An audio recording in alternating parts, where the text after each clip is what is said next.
FHS Season Tickets.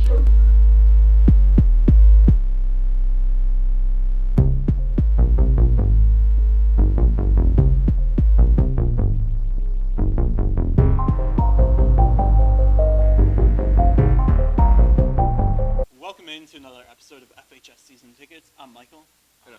I'm Nick. And today we're going to be talking about college football.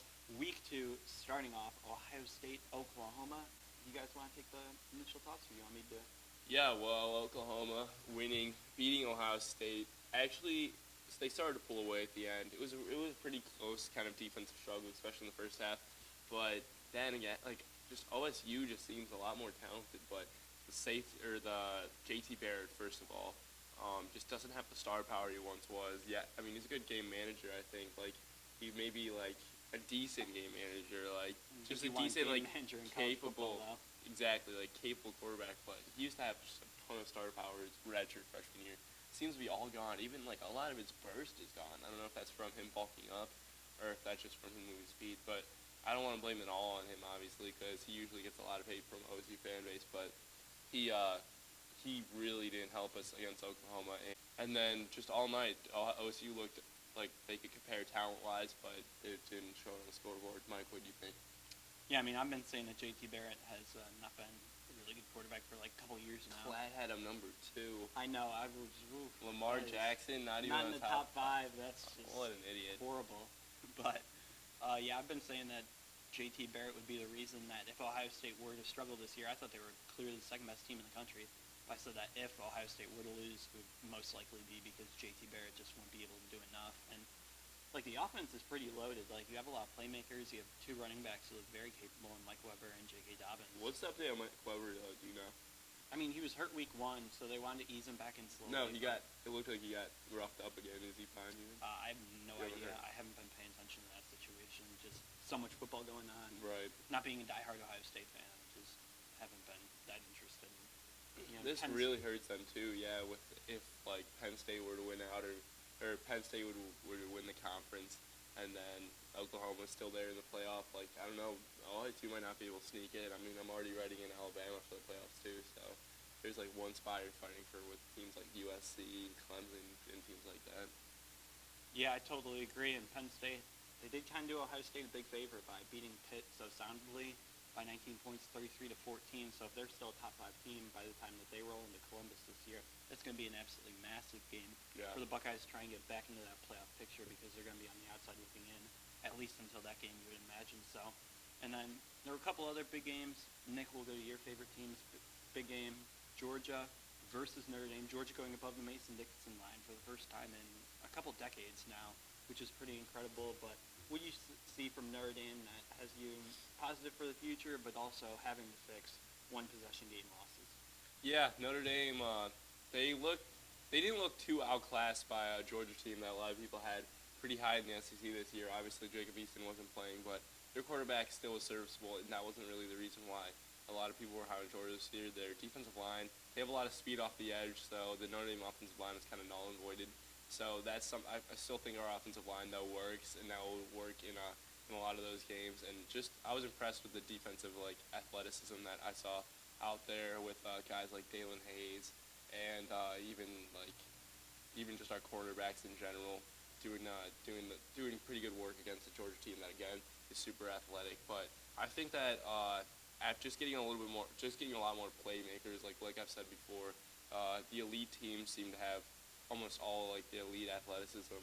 OSU, Clemson, Alabama, all those guys seem a lot more really a lot more athletic. And Notre Dame has a few of those players, but once recruiting gets picked up, and I think the general direction of Notre Dame football is trending upwards, though. Mike, what do you think? I mean, I thought that Georgia looked pretty solid in the game. I was flipping through that game, and then also obviously the Ohio State game, and also the Clemson-Auburn game, which I didn't get to see too much of. It's just an ugly game. We'll get to that in a second. But I thought that Notre Dame looked all right. The whole game, it was kind of back and forth. But, I mean, they really couldn't ever get a really consistent flow on offense. They were moving the ball all right throughout the game, but I really never was, scared by picking Georgia in the game that Notre Dame was going to really go on a big stretch and put the game out of reach for the Bulldogs. I knew they were going to have a shot to win at the end. And then Georgia with their freshman quarterback goes down, gets them in field goal range, and their kicker to give them the win. Miles, any last thoughts about this game?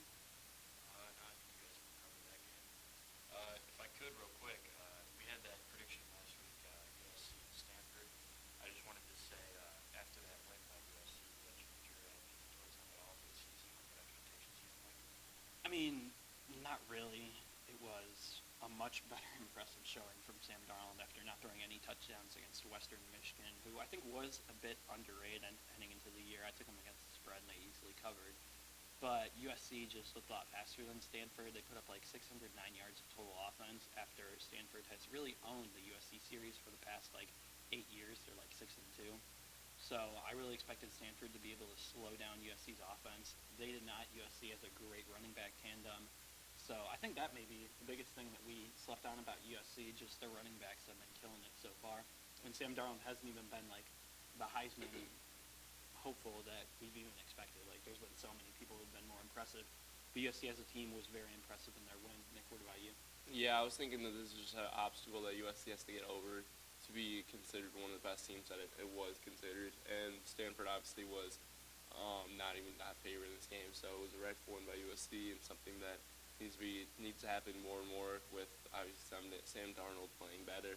Like Mike, like you said, Mike, I would have like Mason Rudolph, Lamar Jackson, guys like that all Baker over. Mayfield, Saquon Josh Barkley, Rosen, yeah, Baker Mayfield, all over Sam Darnold. So I think that USC can continue this, and they obviously just need to win out to make the playoffs. Yeah, I think USC would even be in fine position to make the playoff going 12-1 if they were Pac-12 champion. Just the way Yeah. that conference is setting up, I really think that they have But a who loss. would they lose to? That would be fine. I mean, That's the problem with Pac-12. yeah, I mean, if they lose to like Washington State or Notre Dame, I feel like they'd be fine making the playoff. If they lose to like a really bad team, maybe you're concerned. But if they do lose to a really bad team, that means they'd have more quality wins because they would have beaten everyone on their Yeah. schedule that's good. And they would presumably. It would have to be early in the season for that team. Yeah, That's because if usually they how it lose, if goes. they're undefeated heading into the Pac-12 title game and then lose to like Washington, Mhm. it's going to be difficult. Because there's so many top-heavy teams this year. Like, it's a really top-heavy season with college football, with Clemson, Alabama, OSU, Michigan, guys like that. With A lot of blue with the bloods one loss are to a really- bad team, I don't think they make it in four playoff set. You know. Yeah, and mentioning one of the blue bloods you just mentioned, Clemson got a huge home victory over Auburn in a really ugly Yeah. game. Yeah, 14-6. I'm sure you guys didn't pay attention to the game as much as college football. Horrible scheduling. Decided to put Notre Dame, Georgia, Oklahoma, Ohio State, Stanford, USC, and also this Auburn-Clemson game starting all between 7 and 8:30 p.m. Mhm. Makes absolutely no sense. So we weren't able to see that game. Yeah, you need the Apple TV with four screens, but this game was just bad in general. Clemson's defense just dominated Auburn overall. What were your guys' thoughts about the game? Yeah, again, like you said, Clemson just was just in control of the game the whole time. It's 14-6, so it wasn't really high scoring, but I think this is what like a change in what Clemson's going to look like. With Deshaun Watson, I feel like they would have really pushed the score more and scored a lot more points, but Clemson's defense focused and looking like an SEC team out there almost, or maybe an SEC team as well. Just one of the best teams in the country. I mean, that's what they are. Somebody said that we overrated the loss of Deshaun Watson's Clemson team. I really couldn't believe that take. Their offense looked horrible all night, and people are acting like their new quarterback is like a much worse version of Deshaun Watson, but like kind of Right. comparable. And I just couldn't believe that. Kinda I was like, really? You're gonna say that Deshaun Watson wouldn't have just lit up this game? Yeah. It wouldn't have been like 35-7, and Clemson would have been dominating. Obviously, he didn't do that well at Auburn last year, but I think Auburn probably had a better defense last year, and it was on the road. But Miles, any last thoughts before we wrap up this video? Well, I guess we could also look back real quick. I mean, Saquon Barkley, what a game from Penn State.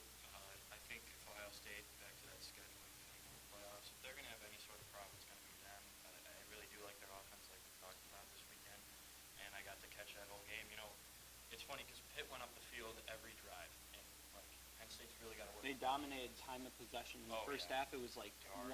21-9 in total time of possession. So, They're a total bend operating defense, in my opinion. Yeah, yards. and then plays, also everything. Penn State's just explosive. So even though they only had like 9 minutes of possession in the whole first half, they were up 14-3. Mm-hmm. A couple big plays, but I really hope Saquon Barkley keeps shrugging. I want to see a running back in a finalist Heisman, like someone that can actually be considered.